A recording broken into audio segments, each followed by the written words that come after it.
Assalamualaikum warahmatullahi wabarakatuh. Selamat pagi anak-anak Ustadz. Bagaimana kabarnya hari ini? Semoga kalian semua dalam keadaan yang sehat. Allah jaga kita semua dari segala mara bahaya. Perkenalkan, nama Ustadz Adi Surya. Ustadz di sini mengajar pelajaran pendidikan Pancasila dan Kewarganegaraan. Mungkin kita belum pernah bertemu sebelumnya.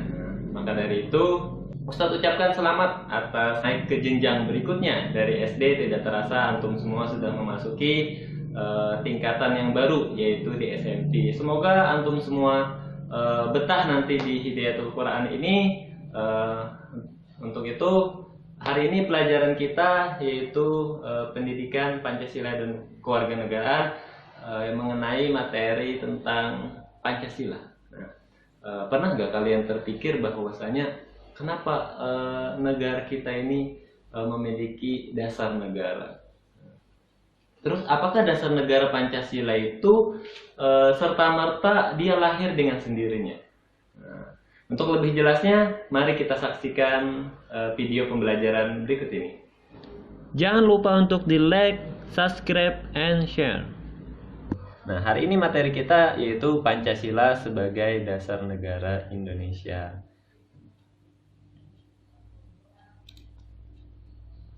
Nah, tujuan pembelajaran kita yang pertama, setelah nanti antum mempelajari tentang materi ini, diharapkan nanti kalian mengetahui bagaimana sih proses perumusan dan penetapan Pancasila itu. Oh, ternyata Pancasila itu dirumuskan. Nah, jadi dirumuskan bersama-sama. Setelah dirumuskan bersama-sama, baru dia ditetapkan sebagai dasar negara Indonesia. Jadi tidak serta-merta dia lahir begitu saja. Ada proses di dalamnya. Yang kedua, setelah melakukan diskusi, siswa nanti diharapkan jadi selain kalian memahami tentang proses perumusan itu, kalian juga akan melakukan diskusi. Nah, menjelaskan bagaimana sih proses perumusan dan penetapan Pancasila itu. Nah, jadi setelah kalian memahami, nanti kalian mampu menjelaskan kepada teman kalian. Dan yang ketiga, nanti setelah kalian memahami, menjelaskan, nanti kalian akan menganalisis contoh tentang bagaimana semangat dan komitmen para pendiri negara kita itu dalam proses perumusan dan penetapan Pancasila itu. Jadi bagaimana sih semangat yang bisa kita tiru dalam yang ada pada tokoh para pendiri bangsa itu. Nah, ini logo apa ini? Ini adalah logo, bukan logo, ini adalah lambang negara yaitu Pancasila. Nah, dan ini adalah suasana dari rapat BPUPKI. Nah, apa itu Ustadz BPUPKI? Nah, jadi BPUPKI itu adalah Badan Persiapan Usaha-Usaha Kemerdekaan Indonesia. Nah, jadi pada saat itu karena tidak ada lembaga negara, jadi dibentuklah sebuah badan. BPUPKI ini merupakan bentukan dari Jepang, dari pemerintahan Jepang yang dimanfaatkan oleh pemuda Indonesia pada saat itu untuk sebagai wadah berkumpulnya. Nah, sehingga dari badan inilah disiapkan kemerdekaan Republik Indonesia. Nah, jadi BPUPKI ini dia melakukan beberapa kali sidang. Ada yang tahu berapa kali? 1 kali atau 2 kali? Jadi dia melakukan sidang yang pertama itu tanggal 29 Mei sampai dengan 1 Juni. Apa kira-kira yang mereka rumuskan? Yaitu mereka merumuskan tentang dasar negara. Nah, jadi ada tiga tokoh yang dia menyampaikan tentang dasar negara. Nah, dia memiliki pendapat yang berbeda-beda, namun tentu memiliki tujuan yang sama, yaitu ingin negara ini segera memiliki sebuah pondasi yang kuat dalam menghadapi nanti tantangan-tantangan yang lebih berat ke depannya, sehingga negara ini harus dibuat dulu pondasinya. Nah, ada yang tahu kira-kira 3 orang itu siapa? Oke, benar, ini adalah yang sering disebut dengan 3 serangkai.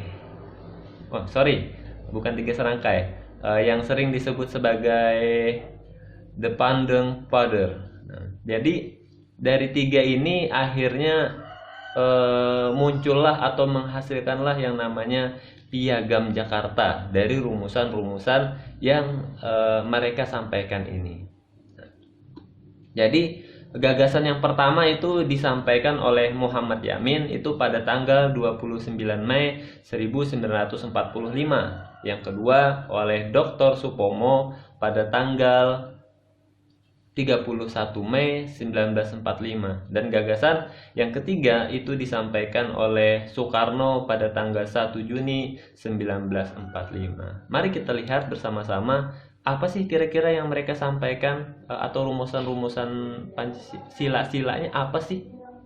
Jadi yang pertama itu adalah Muhammad Yamin mengusulkan tentang sila yang pertama pada Pancasila itu adalah pri kebangsaan.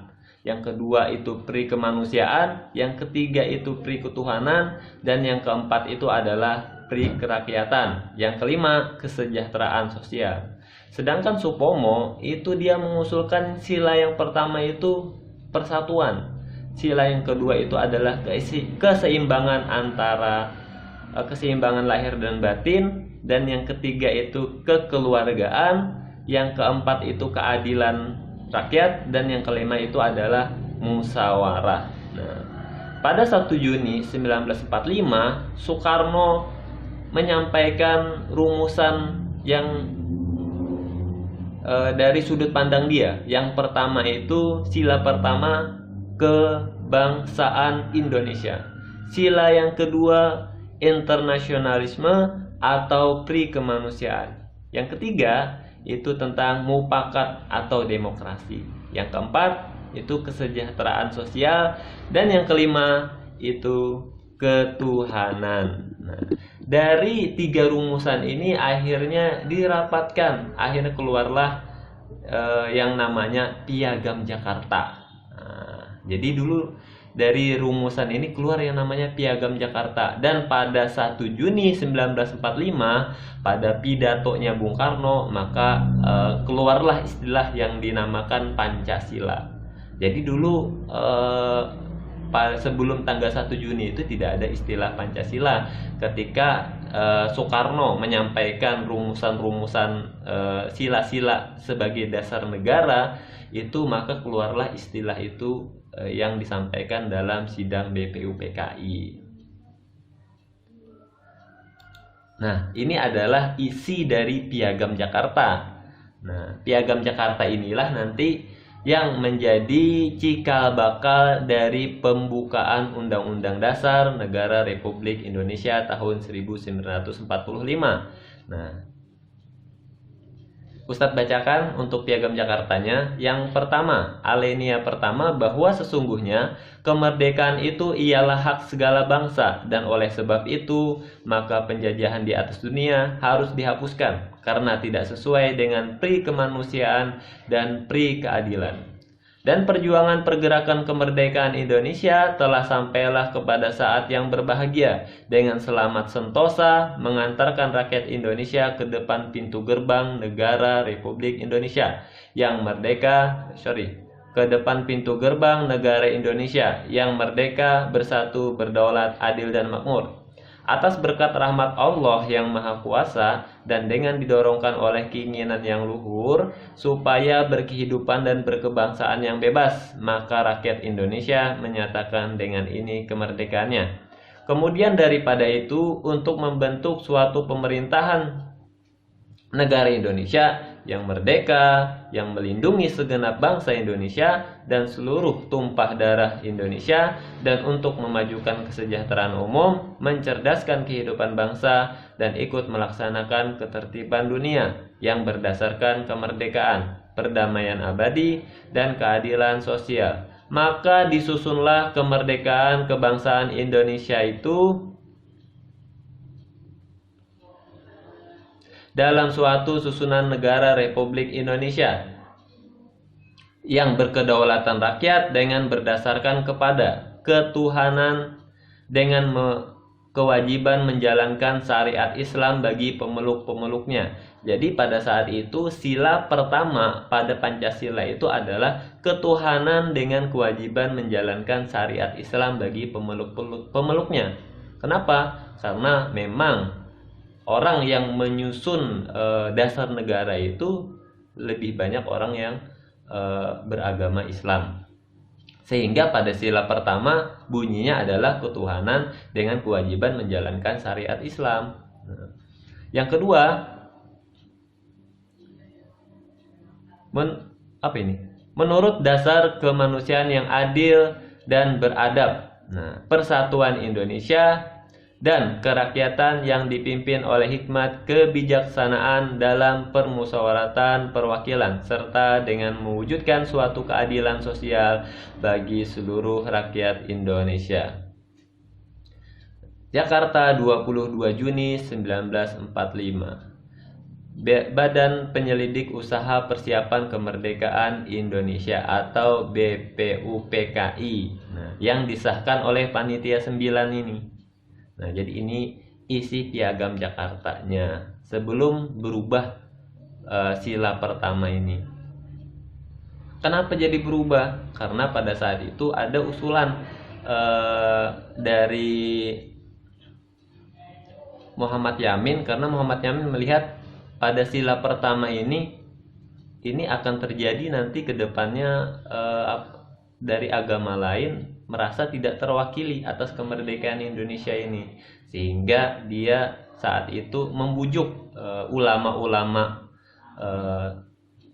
untuk bisa merubah sila pertama ini, tetapi tidak mengurangi atau tidak bertentangan dengan ajaran agama Islam, sehingga berubahlah redaksi dari kalimat pertama yang semula ketuhanan dengan kewajiban menjalankan syariat Islam pada pemeluk-pemeluknya dirubah menjadi ketuhanan yang Maha Esa, sehingga yang beragama Kristen, Hindu dan lain sebagainya itu terwakili tanpa harus bertentangan dengan agama atau ajaran Islam. Seperti itu. Ini adalah foto 3 tokoh yang mengusulkan dasar negara. Yang kedua, setelah mereka menghasilkan piagam Jakarta, maka mereka melakukan sidang yang kedua. Apa kira-kira sidang yang kedua? Membahas apa ya kira-kira? Dan agendanya apa? Jadi pada sidang yang kedua itu dilaksanakan pada 10 Juli sampai dengan 17 Juli 1945. Agendanya yaitu merancang Undang-Undang Dasar Negara Republik Indonesia.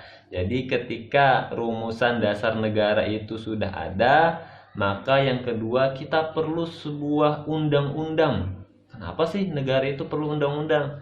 Karena kalau tidak ada undang-undang yang mengatur tata kehidupan negara, maka negara itu dia pasti masyarakatnya akan menggunakan hukum rimba, karena tidak ada hukum yang mengaturnya, membatasi tingkah laku. Bayangkan kalau misalkan negara kita itu memakai hukum rimba, yang kuat dia yang menang, maka manusia tak ada bedanya, tak ada ubahnya dengan hewan. Pernah antum melihat hewan? Kalaunya misalkan singa lihat kancil, jangan dimakan kancilnya, kasihan. Kita nggak boleh, nanti kita melanggar HAM, gitu. Nggak ada kan? Ketika dia melihat makanannya atau mangsanya, maka dia akan langsung menangkapnya. Pada sidang ini, ketika campur tangan Jepang atau pemerintah Jepang dalam BPUPKI itu dirasa terlalu banyak muncul, terlalu banyak mencampuri dalam berbagai sidang yang dilakukan, sehingga muncullah inisiatif untuk membuat sebuah badan baru yang anggotanya itu murni adalah orang Indonesia atau bangsa Indonesia itu sendiri, sehingga pada tanggal 7 Agustus 1945 maka didirikanlah PPKI sekaligus melakukan pembubaran terhadap BPUPKI yang diketuai oleh Insinyur Soekarno. Jadi kalau PPKI itu adalah ketuanya Insinyur Soekarno. Nah, terus kalau BPUPKI itu siapa Ustadz ketuanya? Ayo, ada yang tahu? Nah, Ustadz tidak akan kasih tahu, silakan antum cari tahu sendiri. Tulis nanti jawabannya di komentar ya. Bagi yang tahu jawabannya silakan nanti tulis di komentar. Nanti yang menjawab akan Ustadz beri tambahan poinnya. Yang tidak menjawab tidak ada. Berikutnya, setelah BPUPKI ini dibubarkan dan PPKI itu dibentuk, maka pada tanggal 14 Agustus, yaitu 1 minggu setelah dibentuknya PPKI, terjadi pengeboman di Nagasaki dan Hiroshima. Nah, ini di Jepang, sehingga menyebabkan pemerintahan Jepang itu lumpuh karena kota besarnya yaitu Nagasaki dan Hiroshima ini dibom oleh sekutu, yang berakibat Jepang akhirnya menyerah pada tanggal 14 Agustus 1945. Ini menyerahnya. Kalau pengebomannya ini kalau nggak salah ya, Nagasaki ini rasanya tanggal 6. Jadi dia tidak langsung dua kota ini dibomnya. Nah, antum bisa nanti cek kembali bukunya, Nagasaki ini kapan dibomnya, Hiroshima ini kapan dibomnya. Sehingga pada tanggal 14 Agustus 1945 akhirnya Jepang menyerah, yang berakibat secara tidak langsung negara Indonesia pada saat itu di bawah kekuasaan Jepang mengalami yang namanya vacuum of the power atau kekosongan kekuasaan. Nah, kekosongan kekuasaan ini akhirnya berujung pada penculikan Soekarno-Hatta